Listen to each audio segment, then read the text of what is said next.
didn't know them. And then you come together in this sport, then all of a sudden you become friends, and some are lifelong friends out of this sport that you just came together and you met these people. And then all of a sudden some of them can become your best friends. Pieces of this group are easily 20 years old. Since then, I'll bet 50, 60 guys have kind of come and gone. They like playing the game, they like being around each other, and there's something just totally magical about it.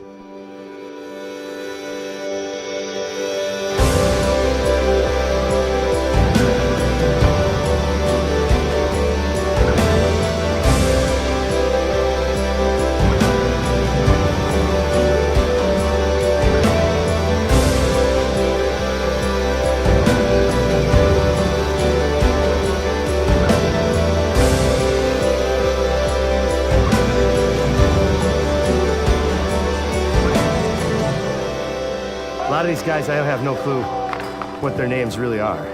I only know them by their nicknames. Silverback, Yellow, Plaid. I've been Plaid for years. This is an old friend. They call me Tommy Boy down here. John the Baptist and Tommy Boy and Rivy. Schmitty, Bobby, Johnny. It seems like everybody ends with a Y somehow or another.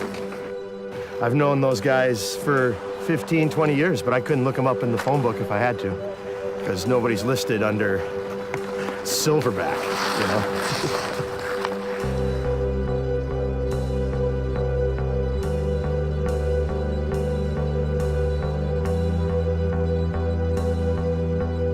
Well, the outdoor hockey uniform is whatever you're comfortable wearing, and it varies from player to player, and there's no certain color. It's just all a mishmash of colors.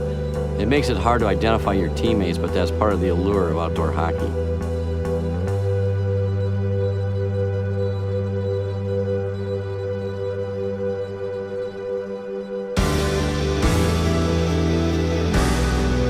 Say 5 or 10 years ago, we would just drive around to different parks, and there the game was. So we send out a couple of scouts, we get reports back, who's got the good ice, and then we send texts out to, I've got 23 players on my list and Dave's got 9. And then we call a game via text. Guys that we know that have been playing with us for a while, they all have what we call a file. The file might be their name or their supposed name, their nickname, what they like to wear, how their game is. Are they a pretty good player? Are they kind of an average player, super good player? You know, a guy comes in, we don't know who he is, and oh, who's this guy? We got a file on him?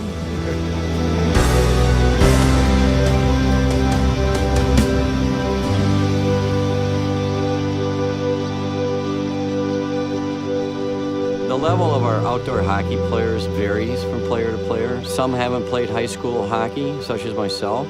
Some have played college hockey. We even have a couple guys that have played pro hockey. The skill level is kind of a mix. You got some fast guys, some old guys, it's a good variety. We have a guy down here, his name's Tommy, and he did not grow up in Minnesota, and he showed up, I think, about 20 years ago, and he was what we would call an ankle burner, very wobbly, and he's got it. And he must be close to 50, so he started when he was about 30 years old. So it can be done. You don't have to be 4 or 5 years old to start playing hockey.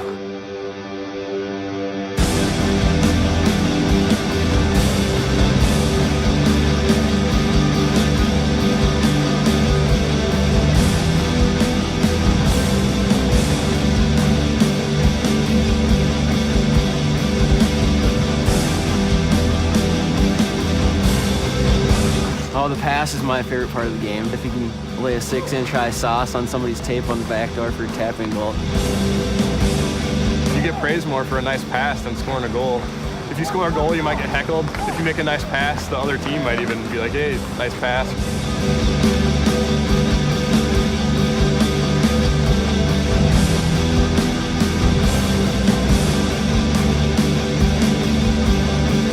Well, the purity of the outdoor hockey, which we're all hooked on, is the fact that you just are out there playing with your buddies, and there's no rules. Your code of conduct is developed by your group you're playing with, and you're out there in the fresh air, and you just go with it.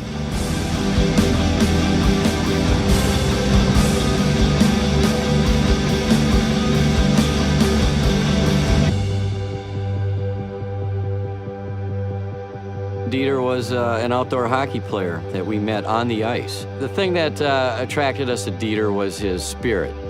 His spirit in life, his spirit in hockey. He was very gregarious, very fun-loving. We lost a friend, his name is Dieter, and I mean, it's a huge loss for us, but we skate on in his values and so forth, so I mean, we're just a very tight group.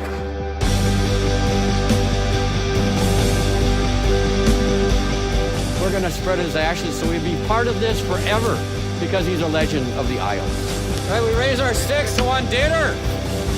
He becomes part of the lake.